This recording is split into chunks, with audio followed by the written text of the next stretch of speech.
шынын айтам деп сырын айтып қойғандар бар. Шынын айтам деп сырға кіргеннен кейін ол оның ар жағы діңгегі көрініп тұрады ғой ар жағы. Шынын айтам деп сырын айтып қойғандар бар. Оның ішінде Мұхаммеджан Тазабек те бар ма? Белгілі мөлшерде бар, иә. Бар, иә? Неге жоқ, бар. Бекболат Тілеухан. Бәрі. Өйткені өмірде талай нәрсені көріп отырсыздар ғой. Бүгін былай, ертең былай болған нәрсе қиямет. Адам ата мен Хауана ақ нәсілді болған дейді. Сонда қара нәсілді адамдар қайдан пайда болған? Бұған талас бар. Ғалымдарда мынандай түсіндіріледі. Кішкене бұл Алланың жаратқаны. Кез келген сұрақтан сіздер шыға аласыздар. Оны жақсы білемін. Кез келген сұрақтан. Аға, сіздер бұл сұраққа жауап бере алмаймын, жауап бермеймін деп мүлдем айтпайсыздар. Кішкене соны айтып үйрену керек сияқты сіздерге. Иә. Әйел еркектің қабырғасынан жаратылған дейді. Неге ер мен әйелдің қабырғасының саны бірдей ондай болса? Анау бізде осындай сұрақтарға неге солай дегендерге Аллах Тағаланың өзінен сұраймыз. Бірақ негізі Аллах Тағала бұны теңдей қылып жаратқан, теңестірген деп түсіндіреді. Патша демекші, осыған байланысты. Өз-өзіне қол жұмсаған адамның жаназасын шығармайды. Дұрыс қой. Ал өз елінің хақын жеген, тек өзінің әулетін ойлаған президенттің жаназасын шығара ма? Енді оқымаймын деп айтатын діндардың қазіргі тілмен айтқанда дұқы жоқ шығар. Ондай дұқ керек қой. Бірақ мен айтқан болар едім, Аллаға табыстаған жақсырақ болатын шығар. Енді кейбір кезде жаңа өзімді де мазақтап TikTok имам деген ат қойып қойды ғой. Ол халық емес. Ең қызығы халық емес. Әріптестерім. Әріптестеріңіз. Өз әріптестерім. TikTok имам келе жатыр деп.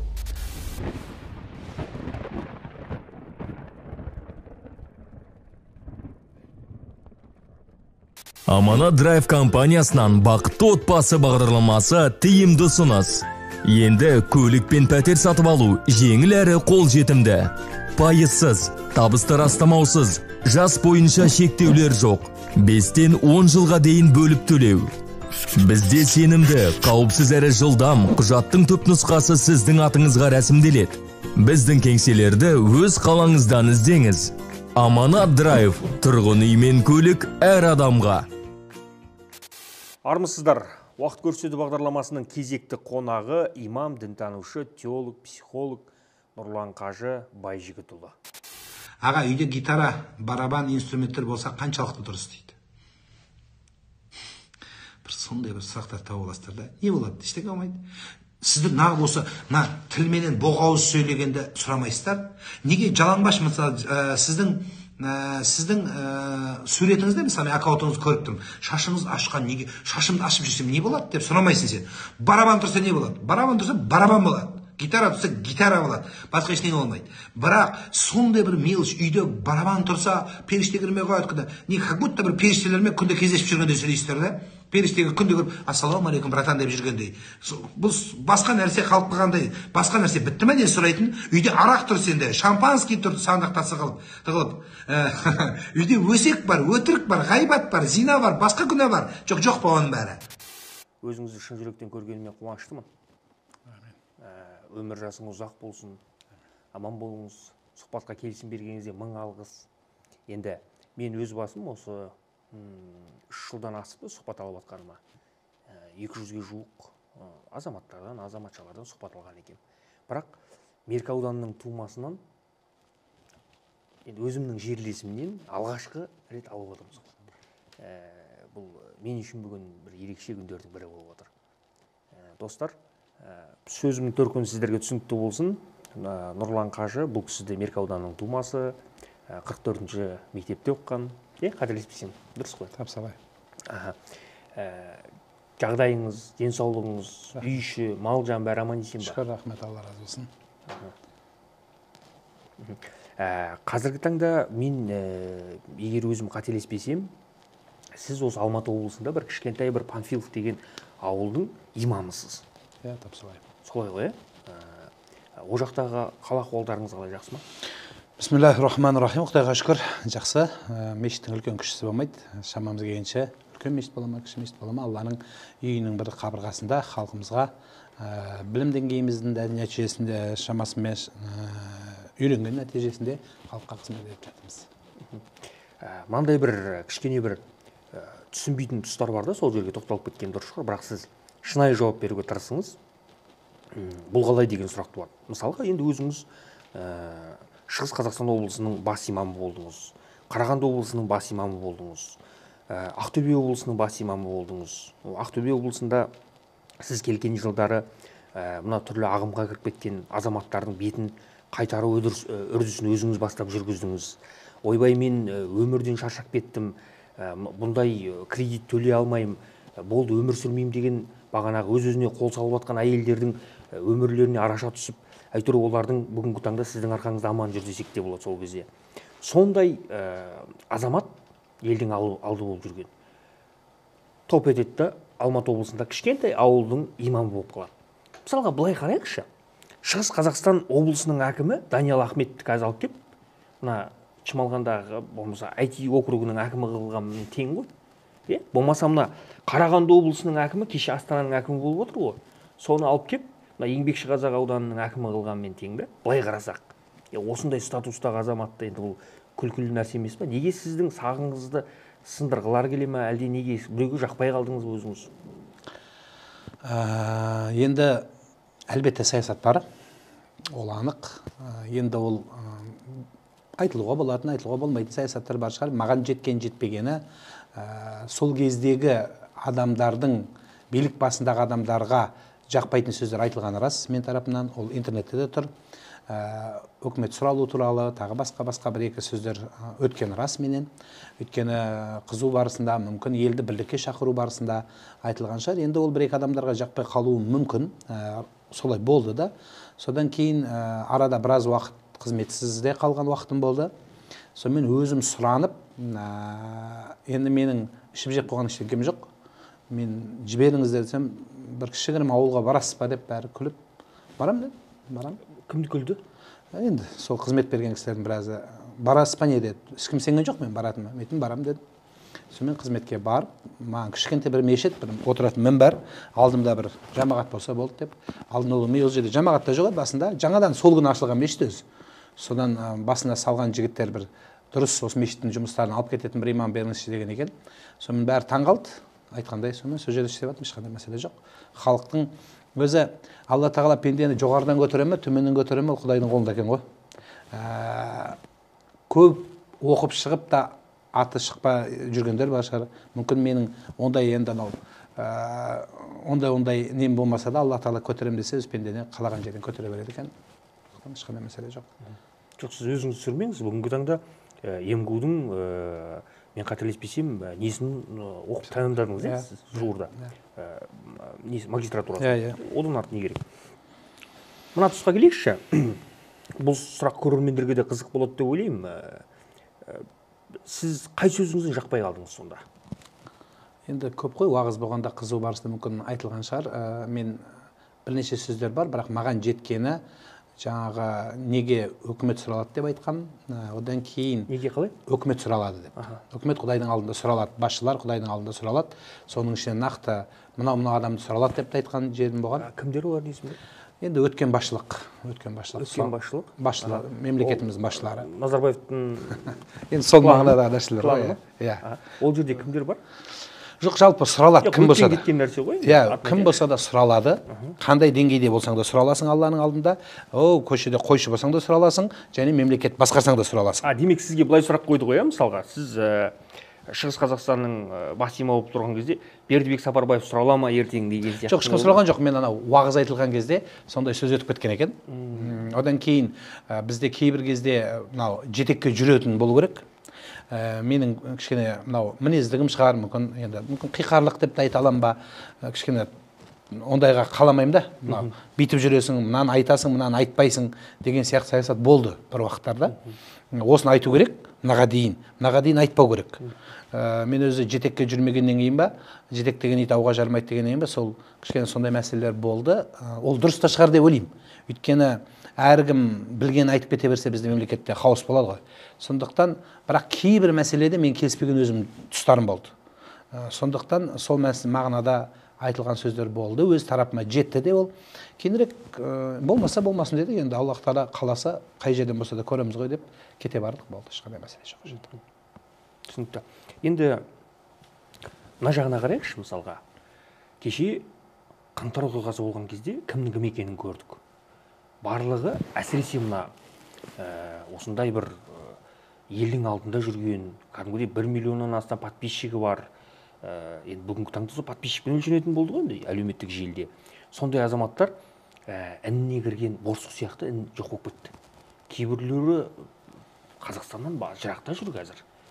Сол жақта сойылын соғып бағанағы міне деп кезінде дәуір жүріп тұрған кезде ол кісілерде керемет үлдемен бүлдеге орады ғой оларды мысалға. Ал жеме-жемге келген кезде неге осы басып айтатын, ей азаматтар, ойланыңдар, мына ертең қазақ елі бізге керек. Басқа біреуге керек емес. Жау жағадан алса, мына бөрі етектен алады деген сөз бар деп басып айтатын адам болмады. Сондай кезде мысалға қандай керемет өздеріңіз сияқты азаматтар ел ішінен шықса мысалға. Дұрыс қой. Сіз былай айтқан кезде мына стаканды кәдімгідей стакан деп түсіндіресіз да? Қарапайым. Басқалар мысалға өзіңіздің енді әріптестеріңізге тіл тигізген емес, бұл стакан мынан жай ғасырда шыққан, үйткен, бүйткен деген әңгіме керек емес қой. Сондықтан не себепті осындай өздеріңіз сияқты ел алдында жүрген азаматтардың аяқтарына тұсау салады? Мен соған қайран қалам. Осыған өзіңіз жауап беріңізші, әлде бұл қанға сіңген нәрсе ма? Бұл жерде фактор көп. Мен өзім ойлаймын, бұл жерде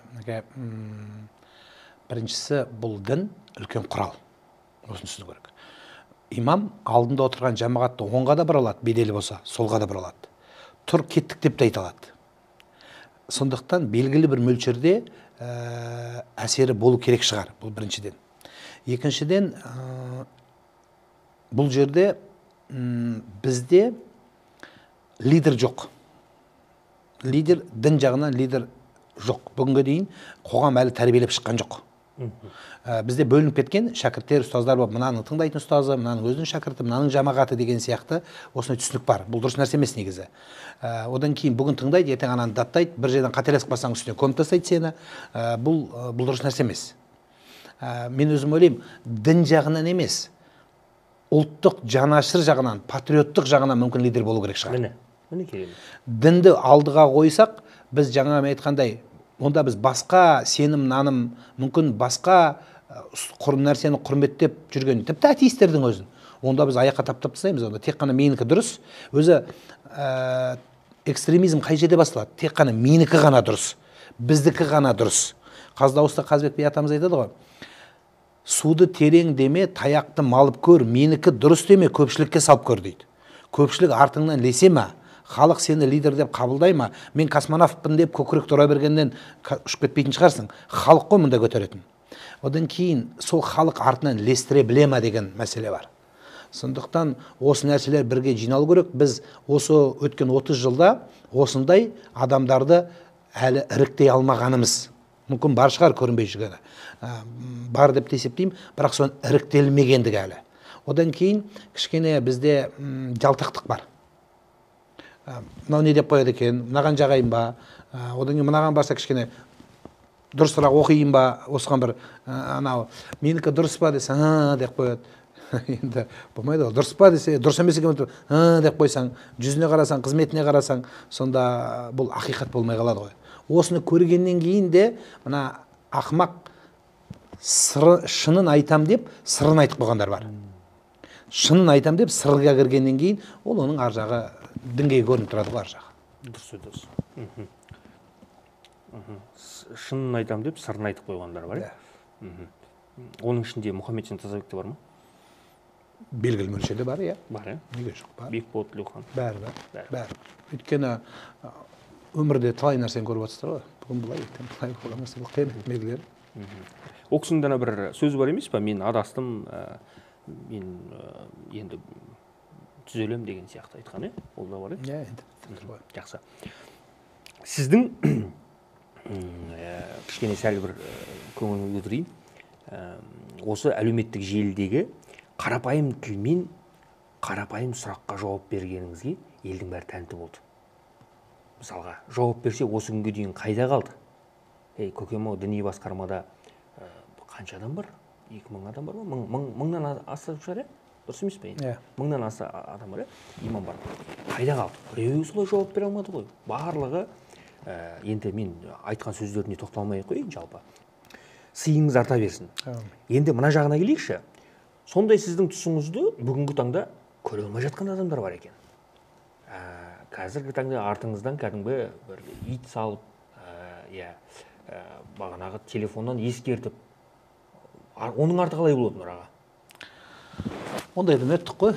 Ондайдан өткен жаңағы ана қазіргі көріп отқан қызмет жағдайдың өзі соның бір жемісі. Енді кезінде жаңағы Ыбырахым пайғамбар отқа лақ тастаған екен патшасы саудагерін, зұлымдық қылып. Сонда қарлығаш су тастаған кезде аузымен өшірем деп сауысқан айтыпты ғой, сен өзің қарлығаш болсаң аузыңда не су бар деп. Сонда айтты ғой, Құдай сұраса не істедің дегенде қолынан келгенін істедім деп. Мен қолымнан келгенін істей берейін. Атамыз қазақ, біздің өзі елімізде болған үлкен Оспан Үмбетов деген ақсақал кісі өткен. Сол кісінің сөзі бар еді, мен жадымда қалып, сол кісінің қасында біраз жүру көру нәсіп болды да, елдің ақсақалы еді. Өлтірем деген біреу бар, құртам деген, сақтайым деген Құдай бар деп. Сондықтан тағдырымызда не бар, оны көрерміз. Әйтеуір тағдырымызда барынша осы елге қызмет қылып алсақ, бір қазақтың баласын, бір қара көзімізді бір тура жолдан қайтарсам, жаңа ғана Кавказдан жан-жақтан сөйлеп атқан сәлем салу ширк, бұл ата-бабаңның бәрі кәпір болған сенің деген сөздер соңға тағы күшейіп жатыр. Осы нәрсенің дұрыс еместігін біз өз ұлтымыз осынша уақытта тәрбиеленіп шыққан осы жетістігімізді ары қарай үдетіп, осы кезге дейін тұмсыққа шоқтырмай, ұлтымыз жоғалмай, көрші елге сіңіп кетпей, дәстүріміз қалып, сөзіміз нық орнығуының нәтижесі бабаларымыздың қаны жаны тұр, тері тұр. Ал егер біз осыны жасамасақ, қазір ертеңгі күні онсыз да бүйтіп қай жаққа кетіп бара жатқанын білмей жатырым деп Димаш Ахметұлы атамыз айтқандай, қазір қайда кетерімізді білмей жатқанда өзі қалпалақтап тұрған кезде осындай нәрсеге ілесіп кеткеннің біраз аяғын көріп жатырмыз. Осы бұзылмас үшін осыған біраз тер төгіп қалу керек деп есептеймін. Енді айтқан адам айта береді, ликулли фираунин Муса, әрбір Мұсаға бір перғауын болады деген. Ол айтылу керек те шығар, өйткені кішкене бүйтіп отырып қалмайсың да, жинақы жүресің. Содан кейін әр сөзді ойлап сөйлейсің. Мен мынау қазір сіз айтқан әлеуметтік желіде кесіп алған кейбір сөздер ол жеңілтектіктен емес. Анау арасына қосқандықтан біздің жастар өте анау ең керек жері сол ғой, күлдіретін жері.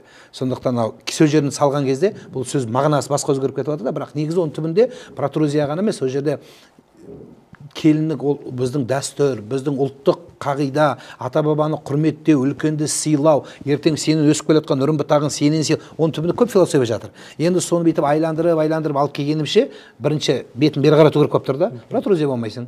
Ең бірінші пайдасы. Беліңгіреже болмайды. Енді ары қарай, солай ма деп бір жағы күлкіге салып отырып, адамның бетін қайтару оңайда. Әйтпесе жаңағы бәрің тұзаққа түсесің, бәрің өлесің дей берсең, енді өлсе өлеміз деп отыра береді біздің халық өзі. Сөз өлеміз, енді істейсің деп. Сондықтан 30 жыл бойы қорқытып көрдік. 30 жыл қорқыттық қой енді. Одан қорқып бір нәрсеміз үзіліп кеткен жоқ меніңше. Ешеріміз үзілген жоқ. Сондықтан осыған сәл уақыт керек шығар, бірақ өз деңгейінде жаңа сіз айтқан діни басқармадағыларда оларды Алладан қорқатын азаматтар деп есептеймін мен өз басым. Олар да қолынан келгенше имамдар жасап жатыр. Барлығын еңбегін жоқ деп айта алмаймыз. Енді әркімнің деңгейі, түсіндіру қабілеті мүмкін әрқайсысы әртүрлі шығар. Мүмкін мен өзім кеше ғана имам болған жоқпын, 94 жылдан бастап имам екенмін. Ол кезде енді әлеуметтік желі болған жоқ. Әйтеуір телевидениедағы сақталған таспаларым бар, айтқан уағыздарым. Бірақ қарасам, мынау пандемиядан кейін ғана бастаппын мен осыны. Сол кезде мына әлеуметтік желі бүйтіп іліп кетуінің бірден бір себебі де сол болған шығар. Егер әлеуметтік желіні мысалы анау пандемия басталмай тұрып ел үйде қамалып қалған кезде айтқанда мүмкін басқаша да не болып кетер ме еді таралуы. Бірақ десе де сол уақыт сәті келу керек шығар. Қазақ айтпақшы жұлдыздың жанатын уақыты шығар. Алла келтірді, оның түбі қайыр болсын. Жақсы. Енді пәле жыла деген табан астында ғой. Иә. Халық біліп жүрсін. Сізге қауіп болса қай жақтан келуі мүмкін? Барлық жақтан келеді, ойламаған жерден келеді. Бүгін жақсы адам ертең жаман болып кетуі мүмкін. Енді ондай нәрсе бола қоймас, өйткені осы елдің азаматымыз, менің еңбегім кеше ғана емес, ширек ғасырдан асты осы халыққа қызмет жасап жатқаныма. Сондықтан жаңағы айтқан сөзге келеміз ғой. Құдайдың өзінің ғана панасынан тілеймін. Оның енді көзі ашық жастар бар бізде қазір. Мен мешітті толтырған жастар бар. Шын мәнінде жаңа TikTok дегенде шығады. TikTokқа не үшін кірдім өзі? Жастар бар. Жастарға ие болғым келді.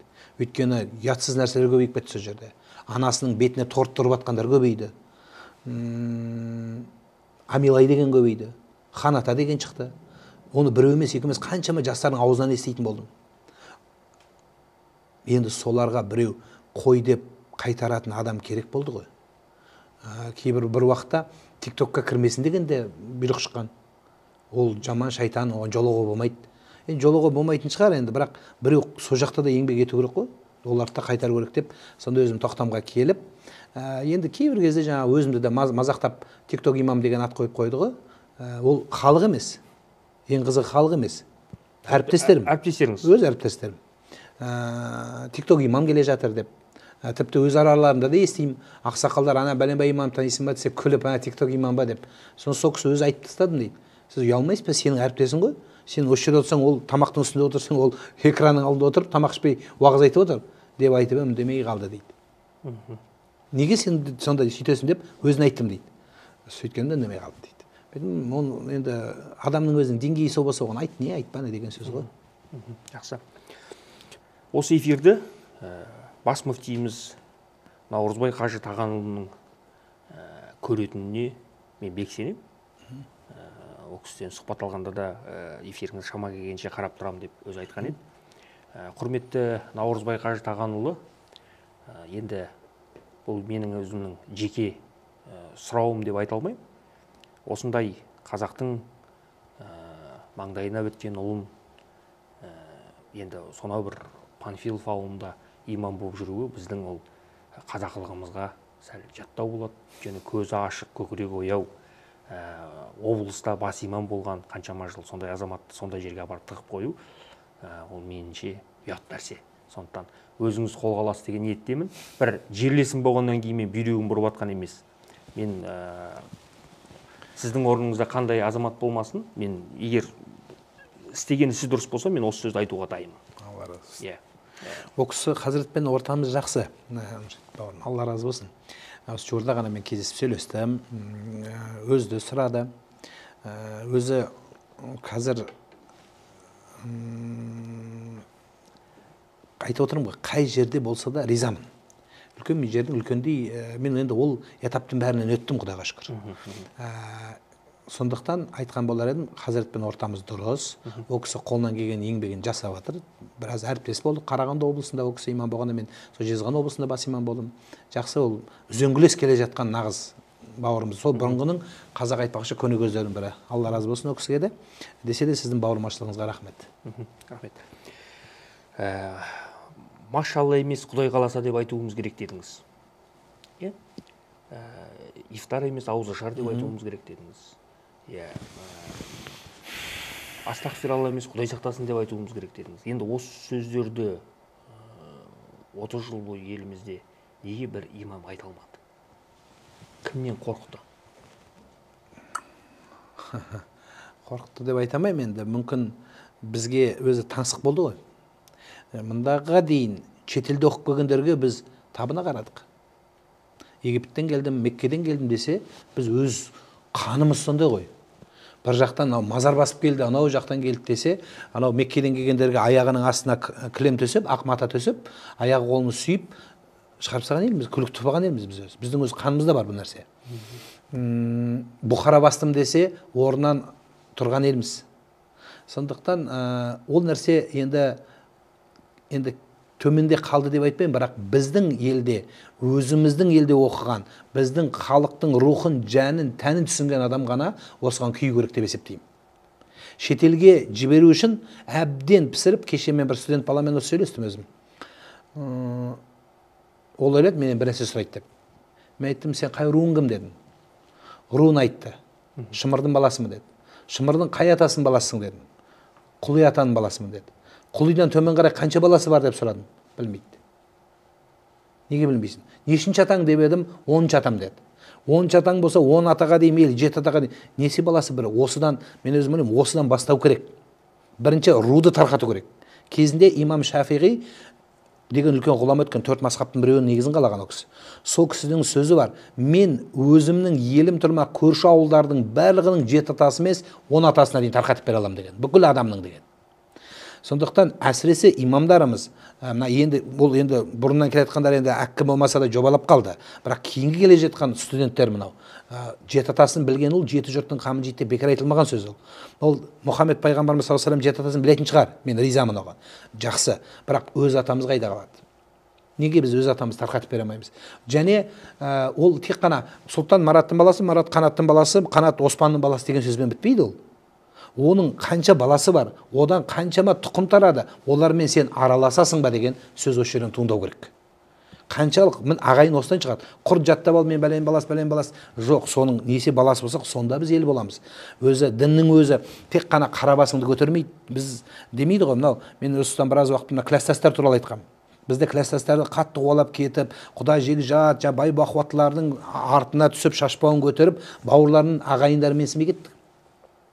Ағайындар келсе қабаға түсіп, самовардың басына оттың жар деген жағдайға жеткендер бар. Солар жоқ, оның деңгейі ол емес. Әкеңнің, ағаңның, бауырының керектесе бізде қазақ тарихында жолменен, ата жолымен есептейді. Ата жолымен шапан кигізген, ата жолымен сөз берген. Біздің қазақ өзі екі ақ нәрсеге ренжікпеген. Біреуі сүйек, екіншісі сөз. Яғни бұл жерде бұл сөздің түбінде мән бар. Сөз сөйлегенде өзінің реттілігімен сөйлеген. Ал енді сүйекші жамбас кімге тартылады? Біз жамбасты тек қана құдақ жекжатты қолап кеттік қой. Негізінде ағайын бауырларға берген дұрыс. Үлкен сол әулеттің ақсақалдарына берген дұрыс. Мына айттау мәселесінде де айтып едім. Айттағанда біз анау кішкене жағдайы жақсы, үй коттеджі сәл жоғарырақ, сенің полторашка болса, 2 этаждан жоғары қарай баруға тырысамыз. Қате бұл. Сол үйге кірмейсің бәрібір сен, сол үйге сіңбейсің бәрібір. Жоқ. Қай үйде ақсақал, ата, апа бар, сол қара шаңырақ саналады. Қара шаңырақ деген түсінік біздегі анау ауылдағы біз тұрып кетіп қалған қара шаңырақ емес. Қара шаңырақ сол әулеттің үлкені кім сенде? Кім сыйғызып отыр оны?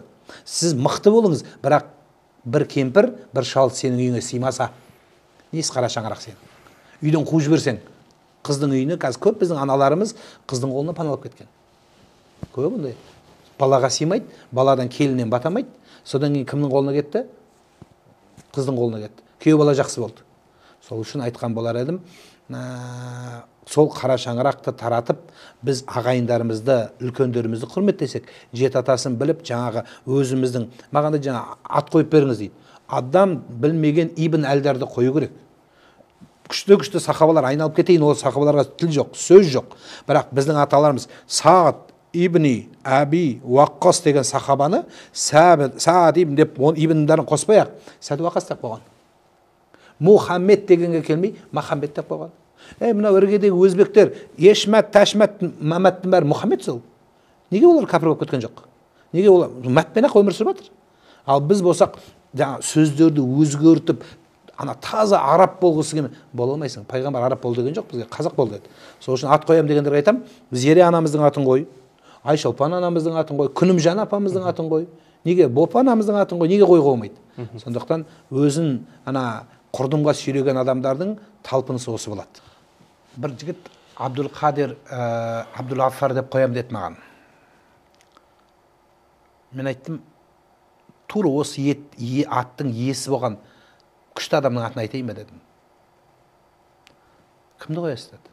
Қаныш деп қойсайшы деді. Қаныштың атамыздың шын аты Абдулқадир болды. Азан шақырған аты. Болсын. Бірақ елдің ішінде ол атпен танылған жоқ қой ол. Пайғамбардың өзі ұлы сахабасы Абдурахман. Бірақ ол елдің ішінде Абу Хурайра деген атпен танылып кетті. Сол сияқты осы атпен танылсын, Қаныш атамыздай болсын деп өзгертіп едім. Сондықтан Ибрахим деген ат танылды ма қазақта? Жоқ, Абай деген танылды. Абдул Мансур деп танылды ма? Абылай деп танылды. Сондықтан біз мынау еліктегенді қоюымыз керек. Жоқ, біз мұсылманбыз. Құран арабша оқылады, ол әу баста талас жоқ, намазыңды оқи бер. Бірақ күнделікті өмірде, тіпті анау қазір андай дұғаларға күшейіп кетті, мынандай дұға, анандай дұға, сол дұғаның бәрін қазақша айту керек. Аллахым маған мына тілегімді бер, мына тілегімді бер. Неге арабша айтуымыз керек? Қазақша айта бер. Алла тағала түсінеді қазақша. Өзі қазақ, маған кейде анау сообщение жазған адамдардың ренжим. Неге сауатты жазбайсың? Неге сауатты жазбайсың? Жоқ, сауаттың жеткенше ең болмаса тырыссашы, ана телефондағы, ұялы телефондағы әріптің клавиатурасы неге қазақша қоймайсың? Менде қазақша жоқ дейді. Неге қоймайсың сен? Неге орысша қойсың? Өнің орнына неге у қолданасың? Біздің өзіміздің тіліміз ғой. Егер мен болмасам тілді, басқа мен енді кейде ара-тұра орысша сөз қосам, ол бұралқы сөз күлмекке жақсы деп адамды қарату үшін, кішкене анау қоғамға ие болу үшін, бізде өйткені әртүрлі состав бар ғой, сол үшін ғана. Бірақ жалпы мынау жастарға айтатыным, мектепті беске оқы, өз тіліңді жақсы оқы, сонда елге сіңімді боласың. Анау арабтың екі сөзін қоссаң, одан Құдайдың алдында дәрежең көтерілмейді, одан көтерілмейді. Остановись, бейби ма? Сол. Керемет. Уақыт көрсету бағдарламасына келген қонақтарды мен өзім құралаған шығармаймын. Қонақ кәдем бар, соны сізге табыстауды рұқсат етіңіз. Алла разы болсын. Нұраға аманшылық болса, 5 бала емес, 10 баланың әкесі атаңыз. Аумин. Ұрпағыңыз көп болсын. Аумин. Ат ұстар, мықты азаматтарыңыз көп болсын артыңызда. Бұл сіз жаңа айттыңыз ғой, ер азаматтар деп, тек ер азаматтардың ғана жағдайын ойлай бермейді деп. Бұл Горная Сибирь женский деп атайды. Құрметті көрермендер, сіздерді жаттамаңыздар, мен Нұрағаға кез келген дүниені бермеймін. Бұның құрамында спирт жоқ. Машалла. 9 түрлі, мына Алтай өңірі, біздің қазақтың жері ғой, бұрынғы Алтайский крайда шөптің тамырлары бар. Неше түрлі. Сол шөптің тамырларымен арнайы жасалған бұл жеңгеме. Осыны бересіз. Бұл жерде кальцийдің, витаминнің сан түрі бар. Қыста тым ауратпайды, өзін сергек ұстайды. Сіз келген кезде күліп қарсы алады, шаршамайды. Бауырыңыз? Еркеккеш бауырыңызға ша. Өзіңізге бар ғой, бұл жеңгеме. Бұл жеңгеме. Алла разы болсын. Бұл жеңгеме. Енді сіз Нұраға, бағын айттым ғой, мен арымды емес еңбегім сататын азаматпын деп. Бұның бәрін өзім шығарамын Нұраға. Машалла, дұрыс. Нұраға сіз нағыз еркексіз. Алла разы болсын. Бұл еркексің деген тауар, Аламан орталығының тауары, күнде жарты қасық қана ішесіз. Амандық болса, үйге келген кезде жарты қасық ішесіз, жатын бөлменің есігін жабасыз. Сонымен ұлы сөзін айтты, табиғи процесс қой. Сонымен жеңгем де ырза. Біз өзі мешітте жатамыз өзі. Мешітте жатамыз. Жоқ, сіз мынаш мешітте болмаңыз. Болмайды. Өткенде сіз еркектер туралы әңгіме айттыңыз ғой, болмайды. Болды. Үйде ішесіз бұны. Еркексің. Күнде жарты қасық. Тамаша. Жарты қасық. Тамаша. Алла разы болсын. Көрдіңіз бе? Алла разы болсын. Мен тауарым әлі біткен жоқ. Бұл Нұраға, бұл атақты Аламан көрпешесі. Атақты Аламан көрпешесі. Бұның пайдасын енді өзіңіз көресіз. Кейбіреулер мен сыртымнан бөсейді екен, бұның пайдасы жоқты. Мен айтам, пайдасы болмаса 10 мың қазақтың жігіті 3 жылдың ішінде алыпты. Аллаға шүкір, 10 мыңның біреуінен бір әңгімеге керек емес. Сондықтан бұл астыңызда толсын Нұраға. Тамаша. Сол меркілік өзіңіздің бауырыңыз осындай тауарларды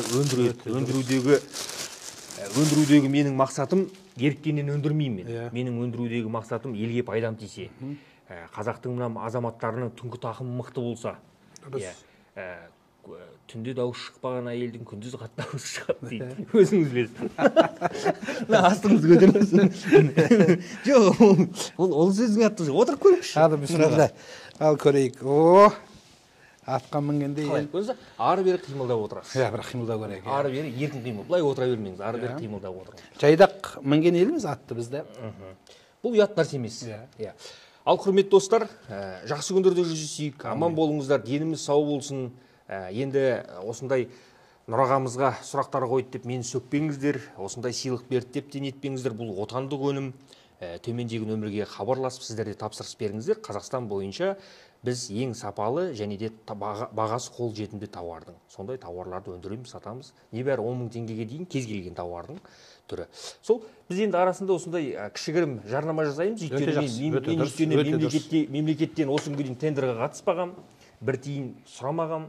Маған да келген, көкем ау тендерға қатыс, нанын тап, мына мүмкіндік бар да, оның ертең сұрауы бар ғой. Сондықтан ондайдан мен бас тартам. Сондықтан осындай өнімдер сатып, күнімді көрем. Менде сіздің 5 балам бар, соны асырау керек. Енді 4 түлік малды Малтабу сайты арқылы кредитке сатуға немесе сатып алуға болады. Малтабу сайты екінші деңгейлі КМФ банкімен бірлесіп, 4 түлік малды ауыл шаруашылық техникаларын, құрал жабдықтарды банк арқылы сату және сатып алу мүмкіндігін іске қосты. Яғни 3-6, 12 айға қалаған малыңызды, затыңызды кредитқа сатып ала аласыз. Біріншіден, мал табу сайтында қалаған 4 түлігіңізді таңдайсыз. Хабарламаның астында өтініш қалдыру батырмасын басып, өтінішті толтырасыз. Екіншіден, қаржылық ұйым рұқсат берсе болды, мал сіздікі. Бірақ ай сайынғы төлемді кешіктірмеген жөн. Үшіншіден, сатушы тек мал табу сайтына тегін хабарлама беру керек. Солай бағасы 150 мың теңгеден жоғары барлық өнімді КМФ банк арқылы сата аласыз. Аталған заманауи шешім 4 түлік малды тікелей және оңай саудалауға, сондай-ақ малыңызды өсіріп, шаруашылығыңызды дамытуды айтарлықтай жеңілдетуге мүмкіндік береді. Мал табу сайты тек сіздер үшін 24 сағат жұмыс жасайды.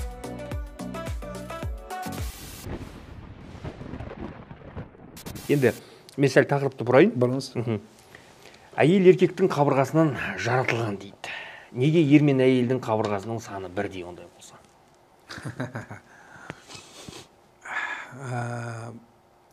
Алла тағала оның жаратылысынан бергені, одан кейін Аллах тағала екеуін теңестірген деп түсіндіріледі.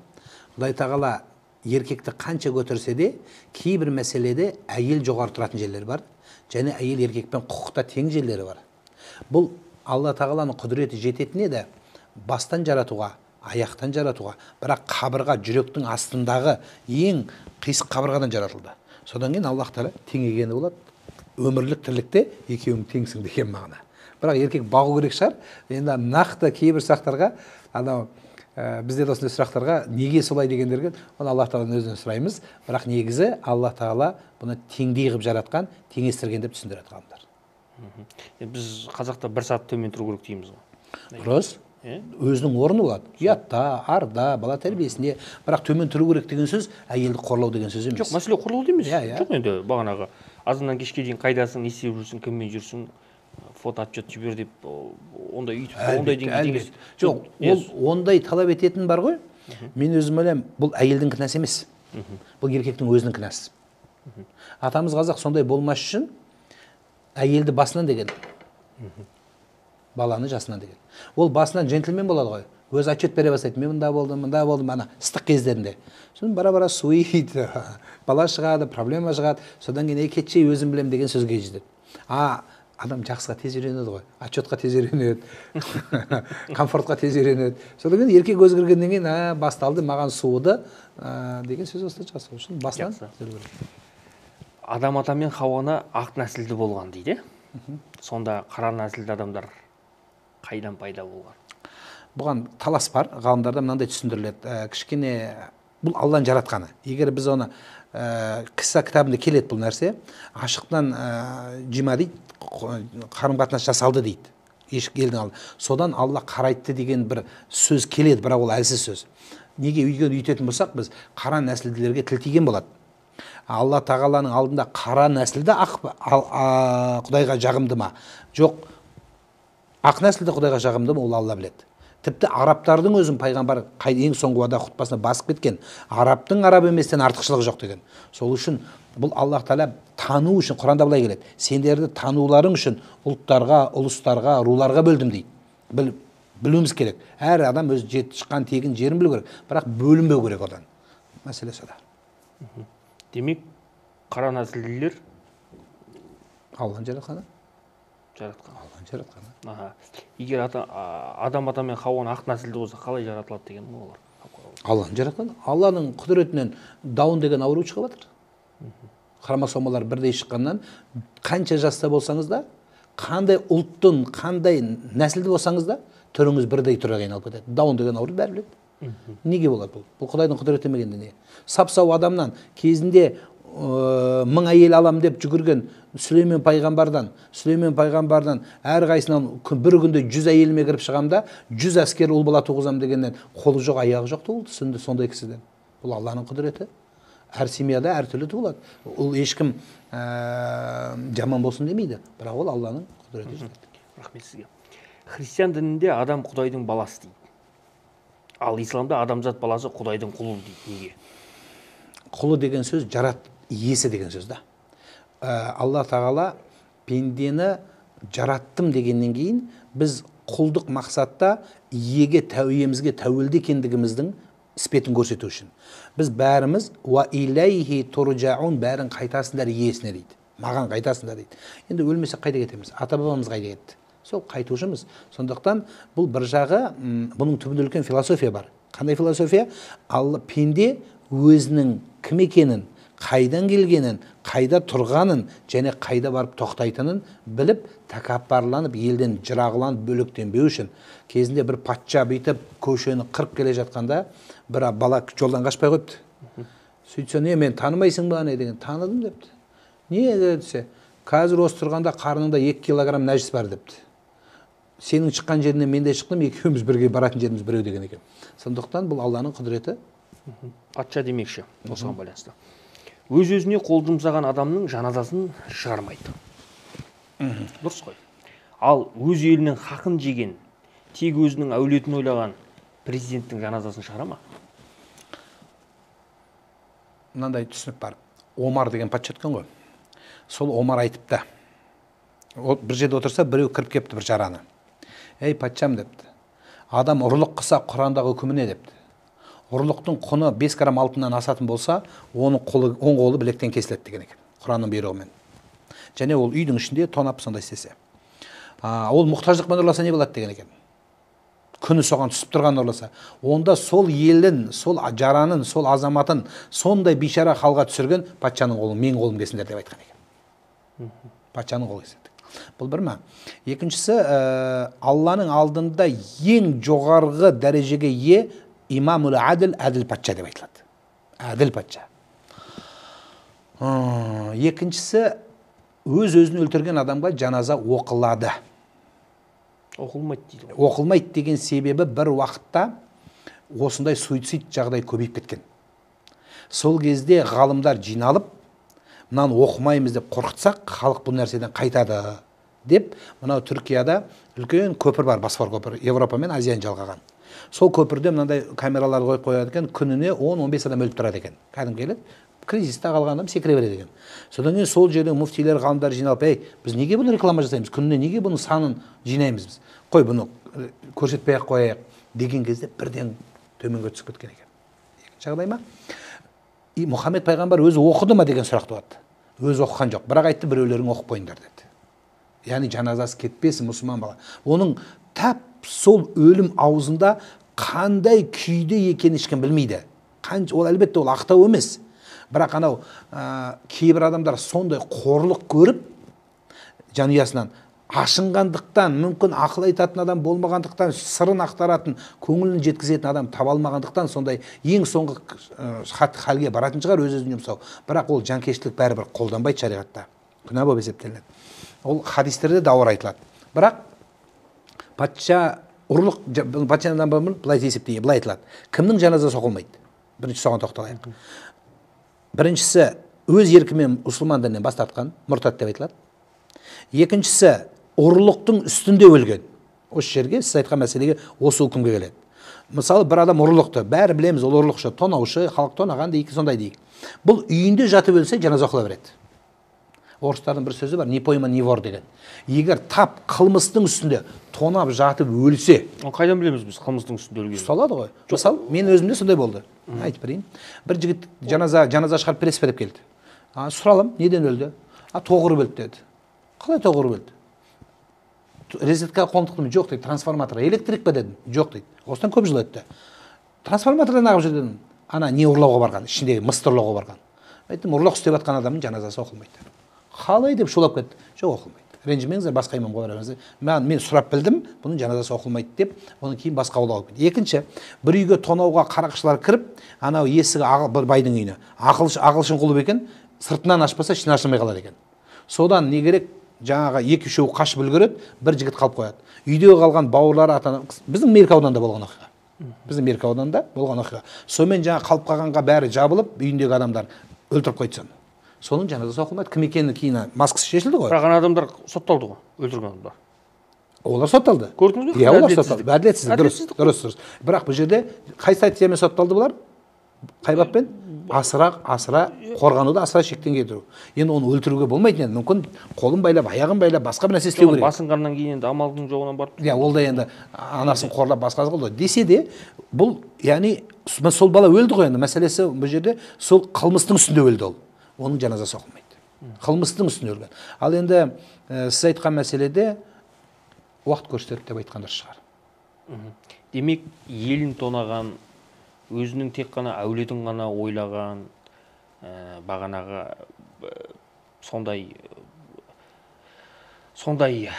президенттің жаназасы оқылады ғой, Енді оқымаймын деп айтатын діндардың қазіргі тілмен айтқанда дұқы жоқ шығар. Ондай дұқ керек қой. Бірақ мен айтқан болар едім, Аллаға табыстаған жақсырақ болатын шығар. Мысалы да, мынаны түсінейік Нұрсейітжан. Біреудің жаназасы оқылғаннан өлген адамға келері бар ма одан? Жоқ енді. Жоқ, қараңызшы. Шариғат не дейді? Біреудің жаназасы оқылса, мейлі күшті бір имам оқыпты. Авторитетный имам оқысын. Алла тағала сен енді бір авторитетный имам жаназаңды оқыпты енді айналайын деп жәннетке кіргізіп жіберсе, әділеттік бола ма? Ал біздің ата-бабаларымыз елін жерін қорғап, жаназасында өліп кетті кейбір кездерде. Ашаршылық, ақтабан шұбырындысы бар, басқасы дұрыс па? Оқылды, оқылмады, қиыншылық жағдайлар болды. Соларды не Алла тағала сенің жаназаң оқылмай қалды. Біле білсеңіз, Мұхаммед пайғамбардың алдыңғы әйелінің Хадиша анамыздың жаназасы оқылған жоқ, өйткені жаназа үкім жоқ еді кезде. Сондықтан жаназаны ана оқыды, яки оқылды, яки оқылмады деген бұл қайтыс болған адамға дәреже мәртебе бермейді. Осын түсіну керек. Одан кейін мен мынау қазір қарыз мәселесіне шығып жатыр. Мен бұл туралы алашақ пен берешек деген интернетте мақала жазғам. Осындай көбейіп бәлен адам маған қарыз, мен жаназаны оқытпаймын, жаназасына жабысам дегендер шықты. Мынау қарыз, мен қазір тілмен айтқанда кидала, ақша бермеген маған қарыз, мен жаназаны оқытпаймын сізге дейді да. Мен прокурор емеспін, мен қудалайтын орган емеспін. Менің жұмысым, енді сен жаназаны оқытпаймын десең, бұл адам жер бетіне шіріп жата бермейді ғой? Ал қарызды ешкім мойнына алмады. Бәленбай миллиард екен қарыз. Енді жердің бетіне музей қылып оны қойып қоймаймыз ғой, бәрібір жаназа оқылады. Сондықтан жаназа оқыла береді. Бірақ жаназа оқылу оқылмау өлген адамға мәртебе бермейді. Ол тірілерге міндет. Нұр аға, кез келген сұрақтан сіздер шыға аласыздар, оны жақсы білемін. Кез келген сұрақтан аға сахабалармен шығасыздар, пайғамбарларымыз шығасыздар. Ол жағынан мен тәнтімін сіздерге. Сіздер бұл сұраққа жауап бере алмаймын, жауап бермеймін деп мүлдем айтпайсыздар. Кішкене соны айтып үйрену керек сияқты сіздерге. Иә, негізше без комментариев дейді ғой енді. Кез келген адам жауап беру өзінің құқында. Иранда 22 жастағы Мақса Амини хиджаб дұрыс кимеді деп полицияға ұсталып, содан кейін изоляторда қайтыс болды. Бұдан қандай сабақ алуымыз керек? Және де бүгінгі таңда 200-ге жуық жаппай наразылық өтіп, митингілер өтіп, 200-ге жуық адам өлтірілді Иранда. Бұған қатысты өзіңіз не дейсіз? Бұған жауабы Құранда ла икраха фид-дин, дінде зорлық жоқ. Сол үкімді бұзған кезде сондай нәтиже болады.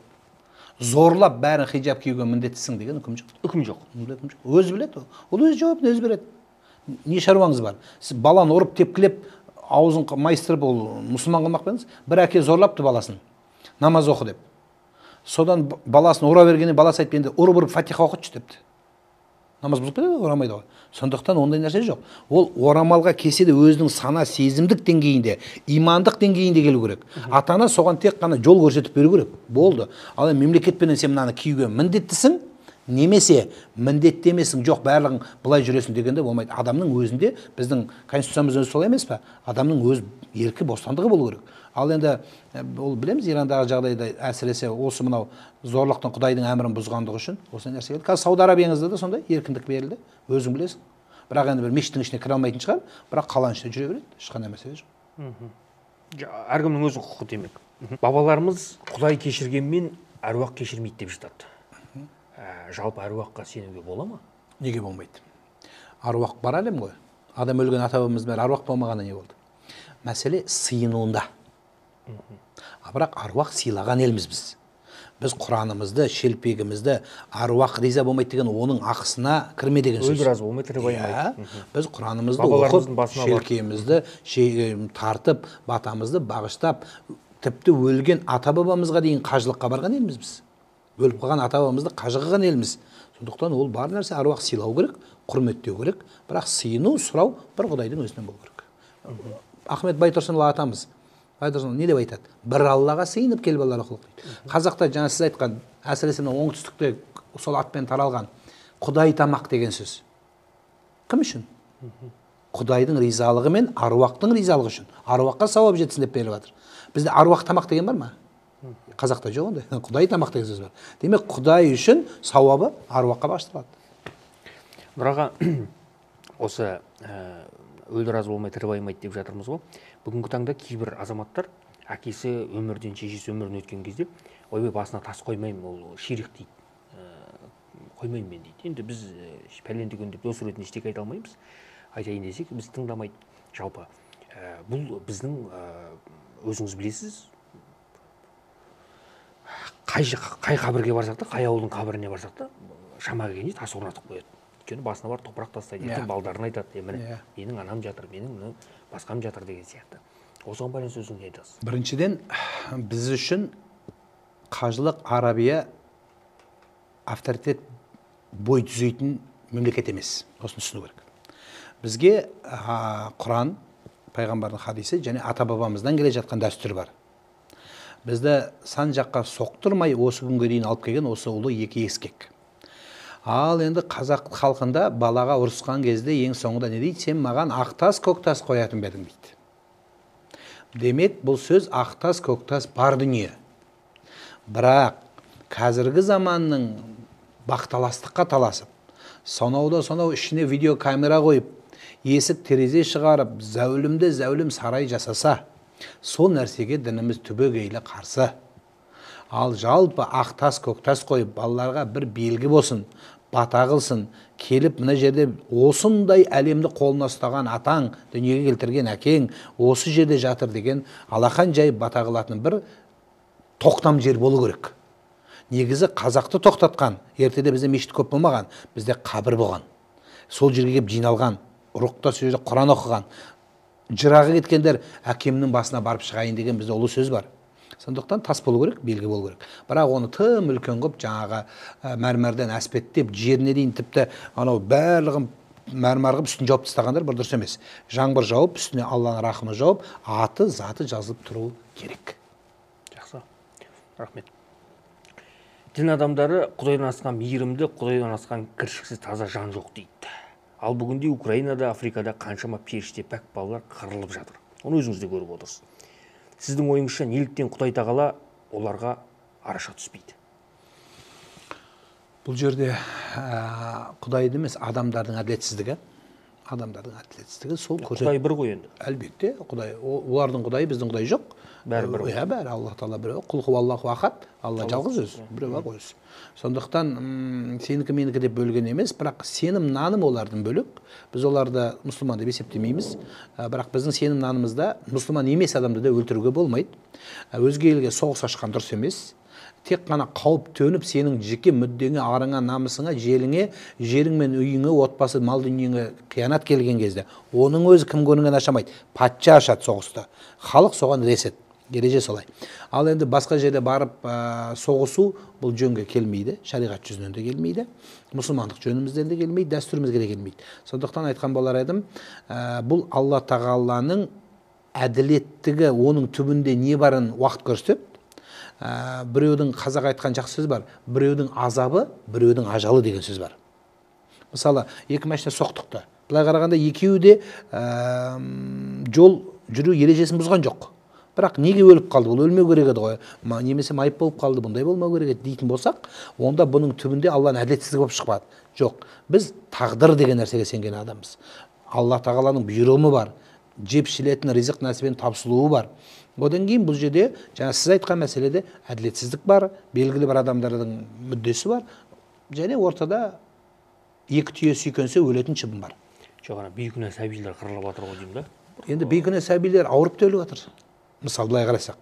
Әлбетте ол әділетсіздік емес. Жалпы неге бала өледі деген сөз болатын болса, менің балам неге өлді дейтін болса, аурудан да өлді. Кеше пандемия кезінде қанша жақсы өлді, жастар да өлді, үлкендер де өлді, кінәсіз адамдар өлді. Құдай Тағала бұлар сақтамады деймін де, бейкүнә сәбилер дейді. Алла Тағаланың өзінің есебі бар. Біз оған кіре алмаймыз және. Біз олар қорғауға атсалысуымыз керек. Шамамыз келгенше қорғау керек, емдеу керек, алып қалу керек. Бірақ оның өлуін біз бізге белгілі болмаған тағдырдағы нәрселер бар да жаным. Оны Аллаға табыстаймыз. Жақсы. Бүгінгі таңда кейбір азаматтар Африкаға барып су қазып жатады. Бірақ өздерінің ауылдарында мүлдем ауыз су жоқ. Иә, өзінің кластастары әлі күнге дейін бағанағы фляг арқалап пәленбай жерден су тасып жүр. Ондайларға қандай ақыл кеңес бересіз?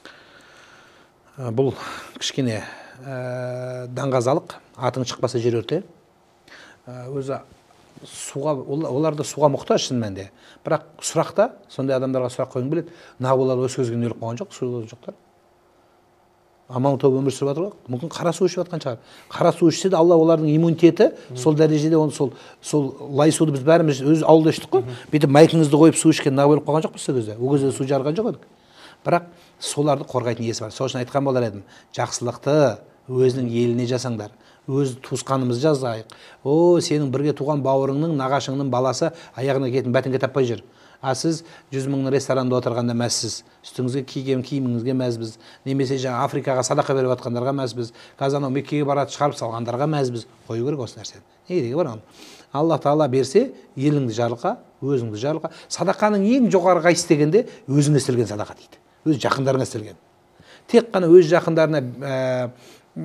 жақындарына беруге болмайды. Кімге? Әке-шешеге берілмейді садақа, әйел балаға берілмейді. Ең қызығы неге? Оларды бағу міндет болады. Бауырларды сүйреу міндет емес. Семек ол сенің көмегің болады.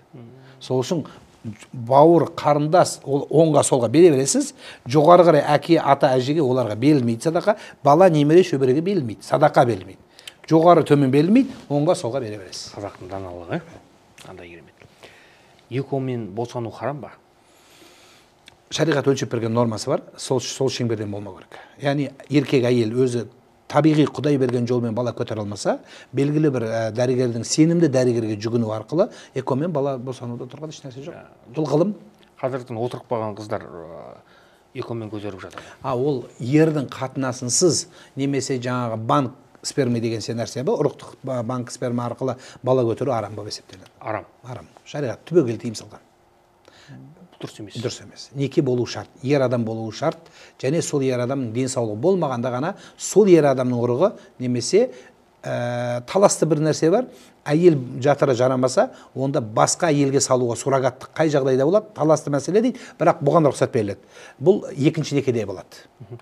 Осы жерде Алла Тағаланың менің құдіретіне басым дейім, сол қыздар екеуімен көтеріп жатқан. 30 жыл болды ғой екеуінің пайда болған, жалпы дамыған мемлекеттерде, бізде осы 2000 жылға келген шығар, қателеспесем егер. Сол балдар қазір 30 жасқа келіпті, екеуімен туылғандар. Солардан қазір бала жоқ екен. Қараңызшы. Мынандай нәрсе бар. Енді оған ұрықтары мүлдем сапасыз екен. Елік енді олар ренжіп жүрмесін, бірақ мынандай түкім түсіне бар. Біз ауылда өстік бәріміз. Мен қазақстандағы білмеймін, шетелдегін айтып жатырмын. Жоқ, қызығын айтайын. Ауылдағы кісілердің бәрі біледі, есекпенен ат шағылса, ортада не туылады? Ортада енді ешек туылады. Қашыр туылады. Қашыр, ешек сияқты. Түрі бірақ ешек ұқсап кетеді. Иә. Атқа да ұқсауы мүмкін, ешекке де ұқсауы мүмкін. Енді Құдайдың құдіреті қашыр туылады екен. Қашыр мен қашыр шағылысса, қашырдан тұқым болмайды екен. Қашырдан туылады, атпен қашыр туылады. Сол қашырдан қашыр ешқашан туылмайды. Атта туылмайды, яғни сол қашыр тоқтайды. Сол мен тұқым тоқтайды. Белгілі бір нәрсе. Яғни сіз қанша, одан кейін мен білетінім, екеуімен бала көтергендердің көпшілігіне сұрайтын бір өтініш бар да, мен бұл туралы айтылып жатыр, айтармыз тағы. Құдайдан бала емес, балаңыздың келешегін, оның арғы дүниесін сұрау керек. Басыңызға сол балалардың көпшілігі, кейбіреулері ата-анасына мейірімсіз болып жатыр. Сіз айтқандай тұқым болмай жатыр, басқа жағдай болып жатыр. Тегі жоқ қой себебі. Әлбетте, түптік. Сондықтан Құдайдың бермегенін жұлып алам, ана космосқа ұшқанда да сөйтіп шыққан. Біз бермеген тартып аламыз деп Совет үкіметіне. Ақыры не болды? Сондықтан баланы Құдай қанша жыл күткендерге беріп жатыр. Бермесе ар жағын Алла Тағала табыстаған, Алла өзі білуші ғой. Алла білуші ғой. Мысалы бала, кішкентай балаға салатын болсақ адамды, кішкентай бала мен торт жей берем, мороженое жеймін, чипсы жей берем десе бала өліп қалады. Білмейді ол. Сіз жақсырақ білесіз. сол сияқты Алла өзі жақсы білет бізді жаратқаннан кейін ненің бізге қайырлы екенін, ненің қайырсыз екенін. Сондықтан Құдайдың бермегенін алам деу бұл қателік болады. Тәуелсіздік алғанға дейін Совет үкіметі Құдай жоқ деп тәрбие беріп келді. Сол тәрбиемен өскен аға әпкелеріміз, жалпы солардың кейбір бүгінгі таңда атеист. Олар ертең о дүниеге барған кезде, енді ақтық демі үзілген кезде оларға да сұрақ қойылады. Жалпы сонда олардың бәрін тозақ күтіп тұр ма? Иман келтірмегенін білмейміз ғой біз. Бірақ атеист қой, Құдайға сенбейді ғой. Өмірде талай нәрсе болады. Ол өмірде атеист болып, мына бір Мұса пайғамбардың заманында бір оқиға келтіріледі. Өте бір осы сіздің сұрағыңызға мен ойлаймын толыққан жауап береді. Алла тағала Мұсаға бұйырады, бәлем бай ауылда бір жақсы адам өлді дейді, бар дейді, жерде дейді. Мұса келіп елден сұрайды, сөйтсе ең жаман адам өлді депті бәрі. Бір оңбаған атеист, Құдай ұрған біреу өлді, біз оның жаназасына қатыспаймыз депті. Мұса өзі енді Алланың бұйрығы болғаннан кейін өзі жалғыз өзі жуып, жалғыз өзі жерлейді. Соң Құдайдан сұрайды, Алла, сен жақсы деп тұрсың. Бүкіл ел бір адам қалмай жаман деп тұр. Бұл не дара, не хикмет, бұл не даналық дегенде Алланың осы жерде жауабы керемет болады. Бұл жаман дейді. Жамандығынан елдің хабары бар дейді. Бірақ өлетін кезде менен кешірім сұрап, қателігін түсініп, райынан қайтып тәубе етті. Одан халықтың хабары жоқ деген екен. Ал мен кештім деді. Сол үшін біз адамның өзі өмірінің басына қарамайды, өмірдің аяғына қарайды. Қалай өлді? Ол өмірде анау құлап бара жатқан самолетте атеистер болмайды дейді. Сондықтан мүмкін сол сәтінде тәубе ету ықтимал шығар. Біз білмейміз оны. Алла, мен надан болдым, ақымақ болдым, сенбедім, енді баратын жерім сенен басқа ешкім жоқ десе, Алла оны кешсе, содан кейін біз оны тозақы деп айтсақ үкім шығар. Алла тағала бізден сұрамай, сен кімсің? Тозақтың иесісің ба? Кілті сен демеді, саған сондай үкім беріліп пе? Жоқ. Қалайша сен, бізде қазір кейбір адам болса, кілтті алып алғандар, және сен кіргіземін, сен шығарам деген. Дұрыс емес ол. Алланың рахымына салып қойған жақсырақ болады. Тура сол сияқты жаңа өзін-өзі өлтірген адам. Аллаға саламыз, Алла өзі тұр. Фатиха сүресіндегі Мәлики яумиддин, қиямет күнінің иесі Алла өзі есептейді. Демек, жұмақ пен тозақты жекешелендіруге болмайды. Болмайды. Алланың меншігі. Осы жерде сізге мен бір мысал келтірейін. Мұхаммед пайғамбардың сахабасы қолбасшы ел билеген Омар халифтің үйіне бір кісі түнделетіп келген екен. Омар жолаушыға мемлекеттің шаруасымен бе деп, әлде жеке шаруаңызбен келдіңіз бе деп сұрапты. Сол кезде жолаушы сізге мен өзімнің жеке шаруаммен келдім депті. Сол кезде Омар үстелдің үстіндегі шамды сөндіріп, басқа шам жағыпты. Сөйтсе халиф мемлекетісімен жұмыс жасап отырған екен. Яғни мемлекет қазынасына алынған шамды пайдаланған. Жолаушы сізге келдім дегенде сол шамды полный өшіріп, бағанағы сұрауын сөзін тыңдаған екен. Енді сізге мынандай сұрақ. Бұл молдадан емес, бір әріптес ағамыздан естідім осы сөзді. Бүгінгі таңда неге ел билеушілердің әділдігі жайлы әңгімелерді имамдарымыз айтпайды? Сол баяғы айтатындары жұмақ, хорғыздар, тозақ, тоқал әңгімесі. Өзі сақал мен тоқал болып қалды ғой қазіргі әңгіме көпшілігі. Негізі бұл елдің бағана айттым ғой, Омар патшаның егер халықты соған жеткізсе менің қолымды кестеген. Айтылып жатыр. Белгілі бір мөлшерде айтылып жатыр, бірақ бізде тағы айтам, бұл айтылған сөз елді үдетіп, онсыз да тұталмай жатқан нәрсені тұтатып, бұлай есептесек, онда бізде бәрі адал болмай қалады.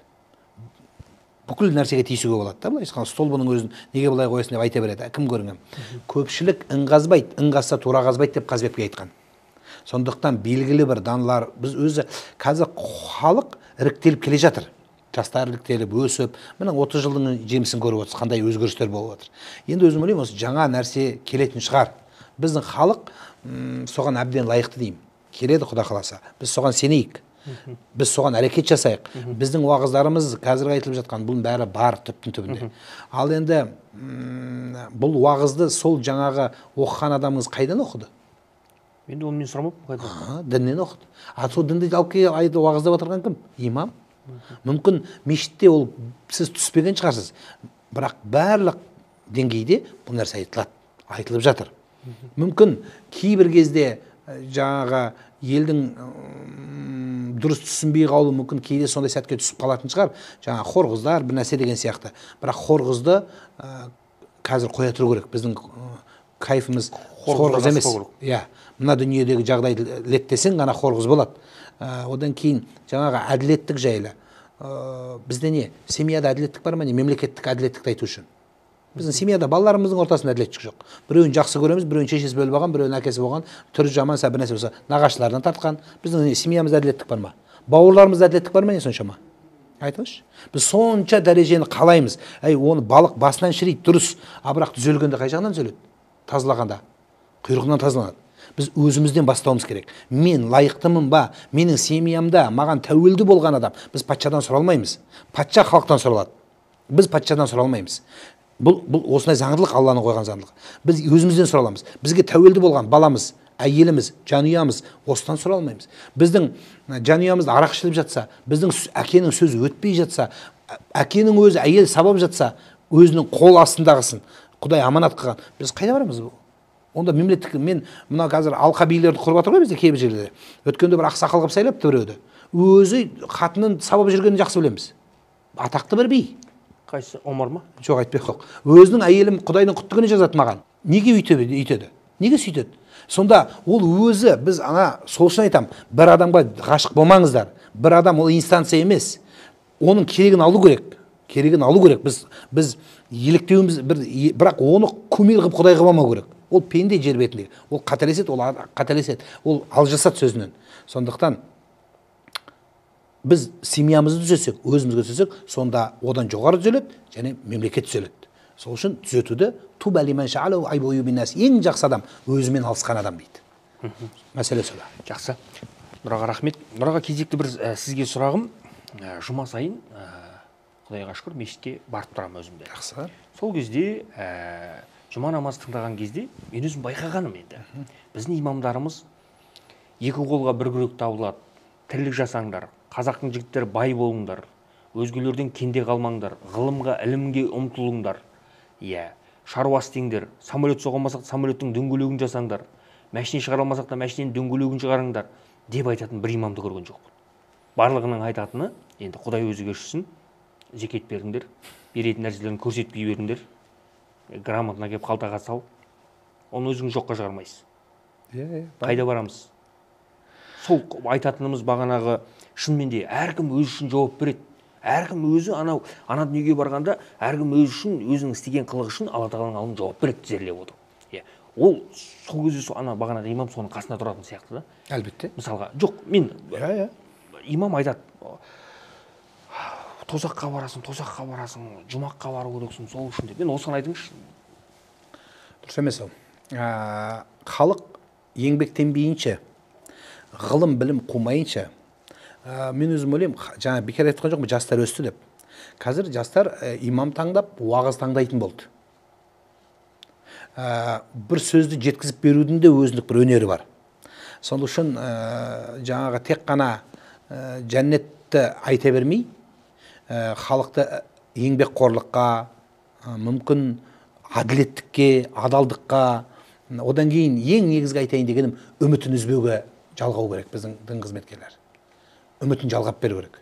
Болды, мен ісім жүрмейді, болды, ісім жүрді. Мен қазір өзі қазаққа не суық дейді, не көз жын тиеді өзі.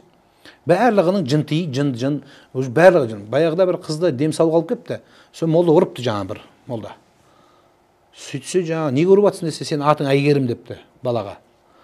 Ішіңе Әйгерім деген жын кірген депті. Аға, мен Әйгерім емеспін, мен осындаймын. Десен, туғандар бәрі жолап акпен ғой, бұны ше жын кіріп кетті деп.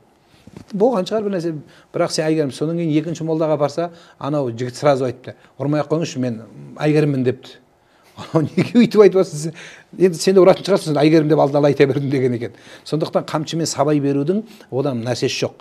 Құранның бірінші үкімін жеткілікті бізге. Білім ізде деген аят түсті. Иқра, оқы деді, талпын деді. Талабул илми фаридатун аля кулли муслимин. Білім іздеу парыз. Оны тек қана бір адамнан емес, ұмтылу керек. Ғылым, білім. Қазір жастар өте оқыған, мен сізге айтайын. Қолдарында ұялы телефон, ақпараттардың ағыны легі өте көп.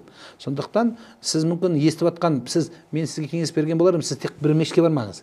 Бүкіл Қазақстанда мешітке бара беріңіз. Мен бір 4-5 мешіт аралап тұрам, әр жұма сайын. Одан енді 4-5 аз, енді 7-8-ге көтеріңіз. Жетейін ба?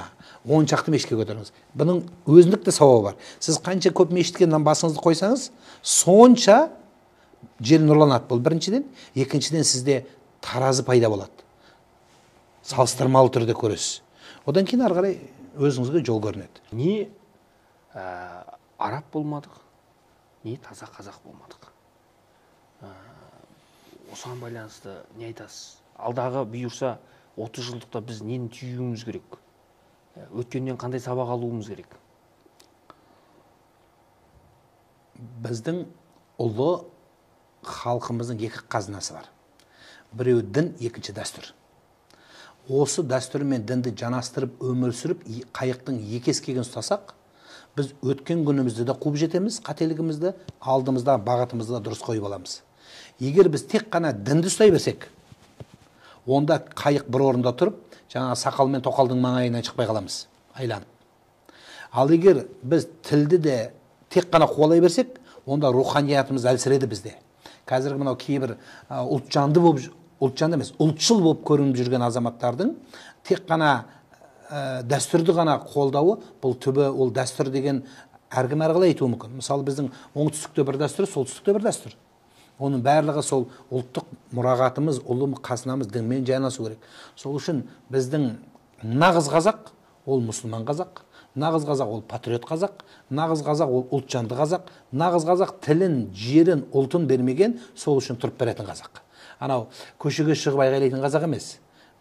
Жынайы әр қазақ үшін дұға қыла білетін, арманын Аллаға байлаған, өз балаларын дұрыс тәрбиелеген азамат. Мен айтқан болар едім, біздің келешегіміз, мына қазіргі келешектің қолына дейміз ғой. Сол келешекке бағыт беретін жаңағы сіз бен бізбіз. Біз отырып, мен бір жігітті көрдім. Қазақстанның болашағы жоқ, Қазақстанның болашағы жоқ. Сен кімсің болашақты көріп келген? Одан кейін мынау, мен осы жуырда да осыны интернетте айттым, орамал таққан қыздар біз өзінше бөлек жүреміз деген. Бұл не сөз? Сонда орамал тақпаған қыз сенің қарындасың емес па? Орамал тақпаған қыз сонда біздің ұлттың азаматы емес па? Бұл не сөз бұл? Бұл адасудың тап басы осыдан басталады. Орамал тақса да, сақал қойса да, сақалын қырса да, қой ақсағымен жүз болады. Бұл бөлінгенді бөржіп, түптерің тап тамыр құрайтын осы. Ол сегізде сен дінді сақтап қаламайды. Сондықтан біздің ата-бабамыз тұмсықтыға шоқтырмай, бейтіп ұлы қазынамызды әкеп берді бізге. Ол дін жетті бізге. Кешегі Міржақып аталарымыз, Ахмет Байтұрсынов, Абай Құнанбаев атамыз, Шәкәрім Шақақәрім атамыздың даналықтары немен жетті бізге? Осы руханиятымызбен жетті. Сондықтан өзінің тілімізде жазды, түсіндіріп жазды бізге. Осы нәрсені ұстап қалуымыз керек. Одан кейін жаңа екі ауыз сөз арабша біліп алып, арабша бейтіп сөз тұстасаң, о сауатты екен деген сияқты нәрсені келтірудің қажеті жоқ. Біздің қазір көп ұстаздарымыз арабша Құранды қари болса да тек мәтінін айтып, түсіндіріп, елге жеткізіп жатқанымыз түбі осы. Құдайға шүкір бірнеше аудармалар шықты қазақша. Сондықтан өз тіліміздің, руханиятымыздың біздің ұстап қалатын нәрсе осы қағида. Тамаша. Осы қағидаға тағы бір қағиданы қосқан дұрыс сияқты. Мына енді өзіміздің сұрақ берсе қарындасымыз болып келеді соларда. Жүрегіміз ауырған айтып отырмын. Негрге, Қытайға, мына индусқа шығып жатқан қазақ қыздарға бір пәтуа шығару керек, тоқтау салу керек. Сіз болып, біз болып. Далада жатқан біздің қарындастарымыз жоқ енді.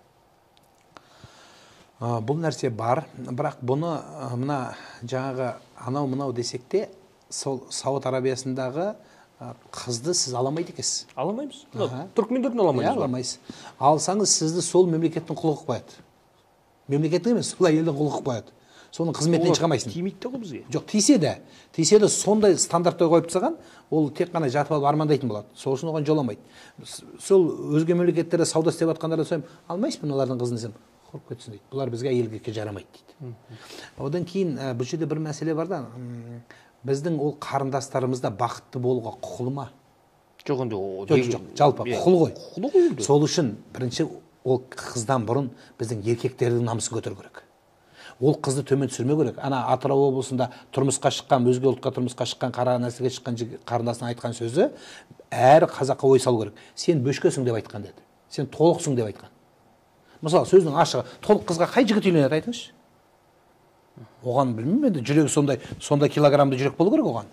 Ал біздікілер не істейді? Біздікілер түріне қарайды, жағдайына қарайды, финансына қарайды, оның әлеуметтік жағдайына. Сөйткеннен кейін сізге не, ол сіздің параметріңізге кірмейді. Сол үшін жалпы тоқтау керек қандай жағдай болмасын. жоқ, дұрыс салу Қандай керек. жағдай болмасын. Иә, бірақ ол қыздарды біз жігіттер кішкене мынау өзіміздегі анау аяқ ұзындарға қызыға бермей, өзімізден де батыр аналарымыз бар екенін түсіну керек та. Дұрыс, керемет. Бүгінгі таңда өзіңіздің 5 балаңыз бар. Құдайға шүкір. Бірақ мен енді өзім сараптаймын ғой енді. Сұхбаттың алдында сіз туралы сұрап білдім. Қандай сұрақ қойсам болады, не қылсам болады деп енді.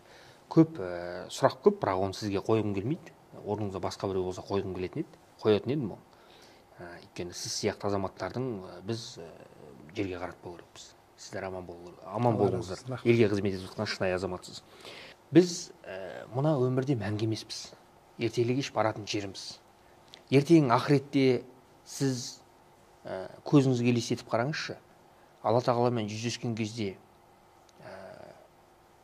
не деп кешірім сұрайсыз?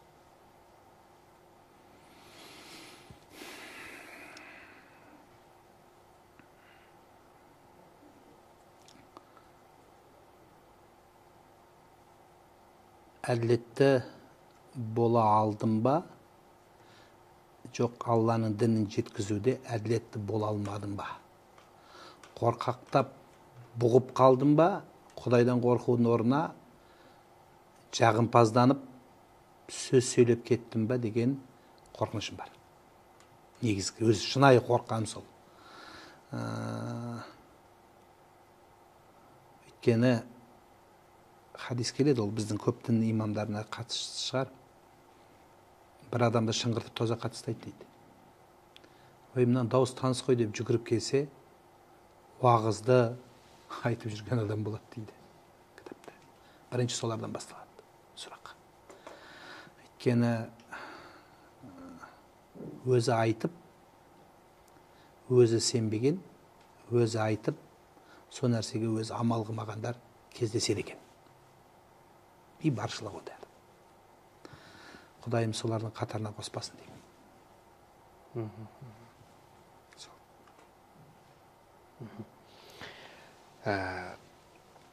Егер бір мынандай мүмкіндік берілсе сізге, өзіңізбен бірге жұмаққа бір адамды алып кету керек болса, кімді алып кететін едіңіз?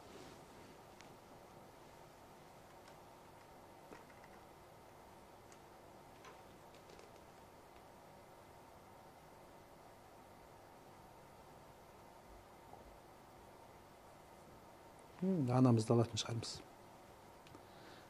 Бірақ адам таңдау өте қиын шығар. Өйткені әркімнің өзінің орны бар. Өзі былай келеді ғой, бір адам жәннетте рахаттанады, көңілі толмайды дейді.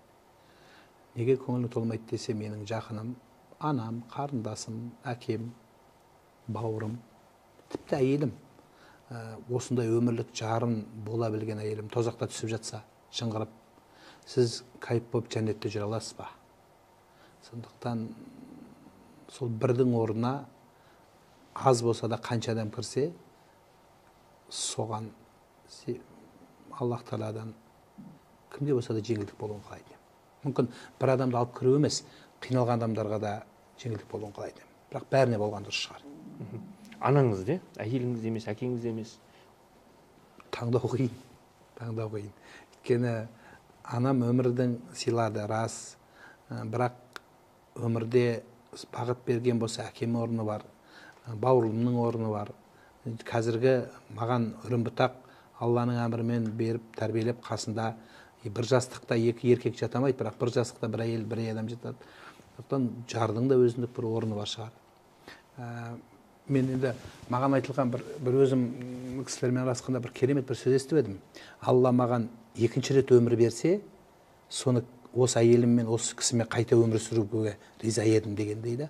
Сондай жақсы кісі болғанда. Сол сияқты жарына риза болғаннан кейін кім біледі енді қайсының қандай дәрежесі боларын Алланың алдында, бірақ әйтеуір кімге болса да жеңілдік болса екен деп тілеймін. Көңіліңіздің босап отырғаны бұл шынайылығыңыздың белгісі ме? Жасы келді. Иә, мен өзі неге сондаймын, өзі боспын өзі. Мен өзі ана елге аяғыз қатал көрінгенмен үйде боспын. Енді білмеймін, қазір еркектің бәрі сондай шығар. Неге жылағыңыз келіп отыр қазір? Енді сіз сондай сұрақ қойдыңыз, соны елестегеннен кейін әлбетте адам ойлайды да, енді Қымбат анам қымбат, жасыратыны жоқ. Ата әжем қымбат. Енді әр адамға бір қымбат нәрсе бар ғой. Жарым қымбат, балаларым қымбат деген сияқты сондай дүние да енді. Солай.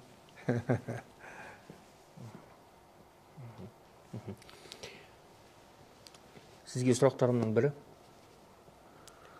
Шынайы жауап беріңіз. Құдай тағаланың жүзін қалай елестетесіз өзіңіз? Шариғат шеңберінде елестетеді. Құдайды елестетуге болмайды. Елестеткенде Алланың өзінің сипаттары бар, зати субути сипаттары. Сол сипатта ғана естіледі. Одан арыға кірсе, адам адасып кетеді. Лайса камислихи шей, Алла еш нәрсеге ұқсамайды. Егер біз ойымызда Алла тағалаға мүжәссими, сипат беретін болсақ, мынаған ұқсат, онда біз адасуымыз. Сол үшін Алла тағала өзі сөйлейді, естиді, біледі, көреді. Осыған тән сипаттарымен ғана мұсылман елестеу керек. Одан ары қарайға барса, бұл адам өзіне образ жасайды. Құдайдың елесін. Сондықтан бұл адасу болады. Тіпті діннен шығып кетеді. Рахмет сізге. Сұхбат көңіліңізден шықты ма? Алла разы болсын. Әлбетте, жақсы. Ең негізгісі халқымыз ұлы қазынасы осы дінімізбен, ұлы қазынасы дәстүрімізбен түбіміз нық болғаны, мәңгілік болғаны біз үшін өте маңызды. Тамаша.